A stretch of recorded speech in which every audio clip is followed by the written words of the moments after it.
just next to the Glasgow School of Art, one of the lanes up there. It was a classic old dive of a club, but everybody played there. And I saw them playing there as a three-piece, and fell in love with Phil's voice, fell in love with the song style. You know, back in the early days, it wasn't just multiple rhymes and, you know, rock. It was melodic rock. You know, it was really beautiful stuff.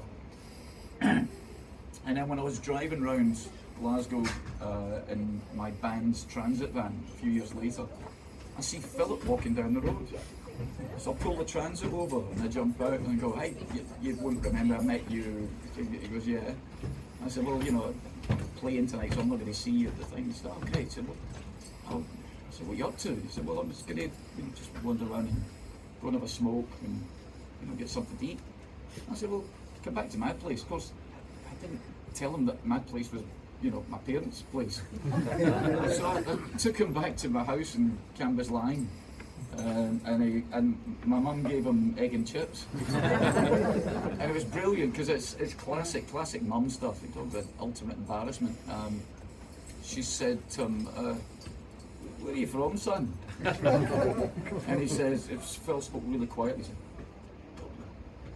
he said, "All right, is that Jamaica?" What?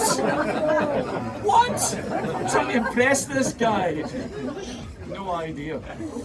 So weirdly, I met up with him again in London, and I moved to London to join the Rich Kids. We bumped into each other in an underground, and we just started hanging out.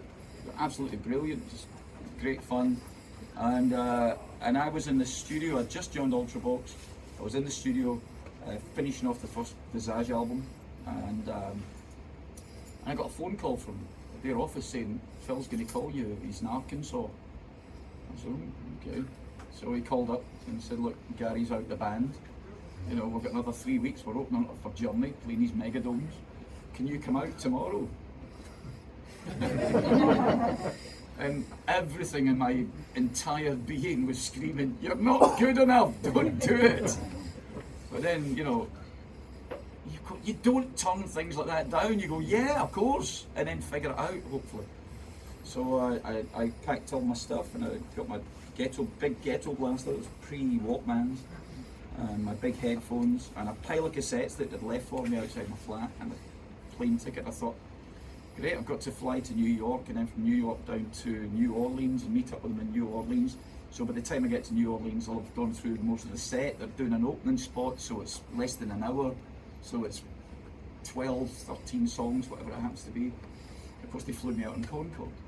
You know, I arrived in New York with 2.5 songs in my head, and spent the first night in America. I'd never been to America before. In New Orleans in a hotel with Scott, the other guitar player, learning all the bloody harmony guitar parts, which are almost interchangeable, you know, over the same kind of chord structures and stuff. So it was baptism by fire. Do you ever listen to the recording? Like, odd things come out. There's a bootleg, a couple of bootlegs, I think, that people used to record on. You know, I don't know what they record, cassettes, I suppose.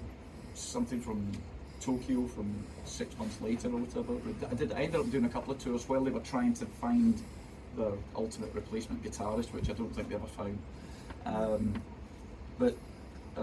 Yeah, I've heard some of the things. There's one track that I mixed because we played at Cork Town Hall or Cork City Hall on an Irish tour that they did, and it was the most amazing thing, touring with Lizzy in Ireland. I mean, they were gods. I mean, absolute gods. And you turn up in a place in the middle of nowhere, and you think, who the hell's going to come here? And then that night, it was people were hanging from the rafters. It was just unbelievable. And I remember this one show being recorded, and after Phil died, I asked if the multi-track was around, and I took the multi-track into my new studio, built the studio, and I mixed the track just for my own, like, with just Brian, Phil, and me, and I took all the other guitars in, and I just did it as a 3-piece, and it's out there. It's on the. It came out at some point, and it was just a glorious moment. It's schoolboy dream. It never disappears. If it does disappear, I'll hang up my guitar. You know. You said that the writing process that you have